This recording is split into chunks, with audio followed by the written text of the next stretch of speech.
धर्म कर्म का मन में विचार करके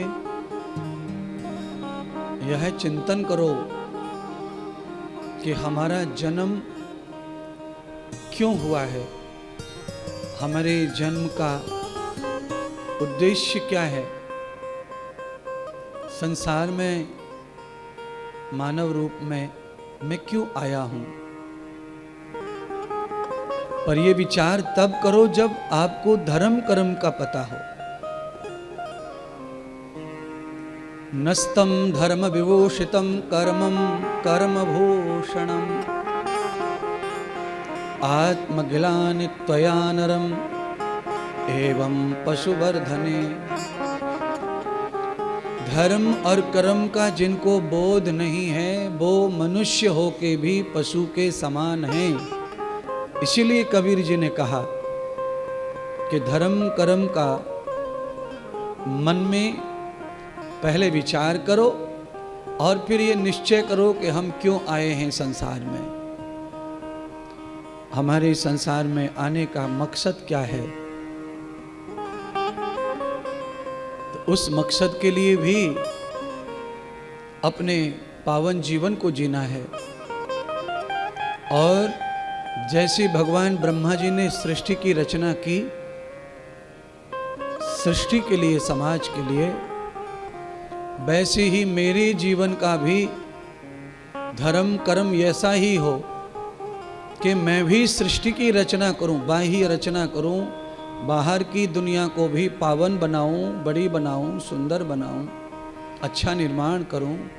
पर मेरा निर्माण जरूरतमंदों के काम आना चाहिए, यह सोचकर विचार करो समय अनुसार। देखिए अपने लिए सब, भैया जरा बाहर से कम करेगा क्या, बैक आती है रोज।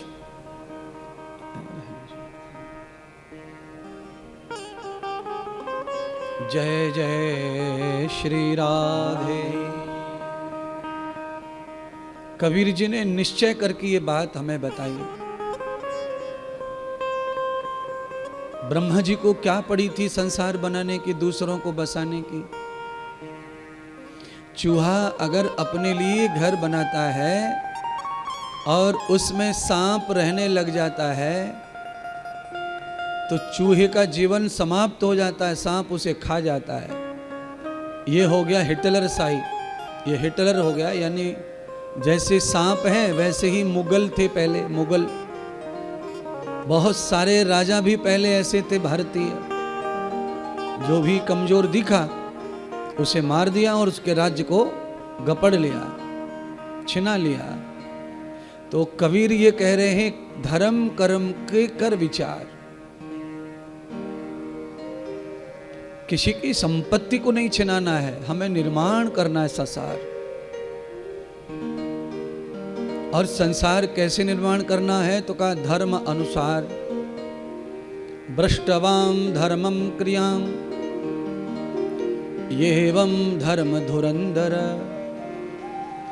यस्मिन् कृते त्वया मानस ये वे रूप विभंगते।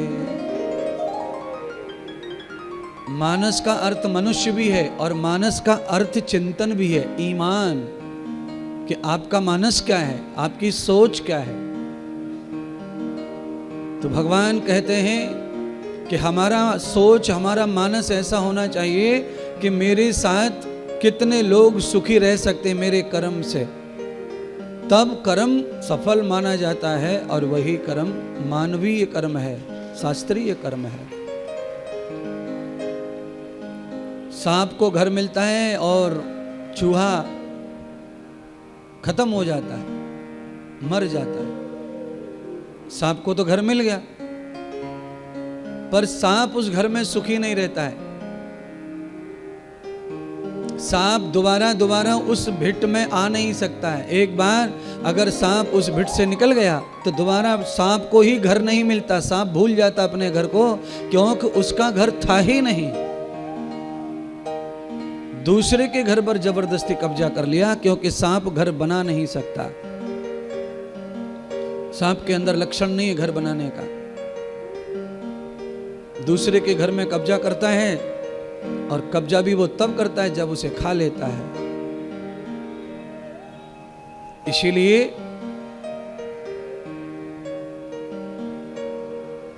अजगर करे न नौकरी, चिड़िया करे न काम। इसीलिए ये लिखा संत मलूक दास जी ने,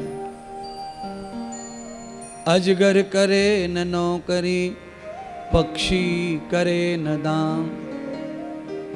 पक्षी कोई काम नहीं करते, अजगर किसी की नौकरी नहीं करता, ये सब दूसरे के माल पर कुदकते हैं। चिड़िया ये जहां भी देखेगी बगीचा वहीं पहुंच जाएगी और बढ़िया बढ़िया फलों में चोंच मारेगी। अपन दवाई छिड़को, रखवाली करो, संभालो और खा के तोता चले जाते हैं। ये अपना कार्य अपना कर्म नहीं करते। और अजगर वो तो किसी की भी चाकरी नहीं करता।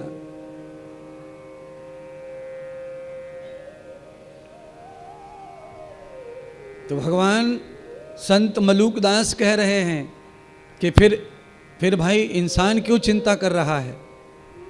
मनुष्य को फिर चिंता करने की क्या कर जरूरत है? फिर आवश्यकता मनुष्य को चिंतन की नहीं, चिंता की नहीं, परेशान होने की नहीं। दास मलूका कह गए सबके दाता राम। दास मलूका कह गए सबके दाता राम। अब तात्पर्य यह है कि दाता राम कह गए दास मलूका, इसका अर्थ ये नहीं है कि सब आलसी हो जाओ और बिस्तर पे सो जाओ और सोचते रहो कि दाता राम दाता राम दाता राम।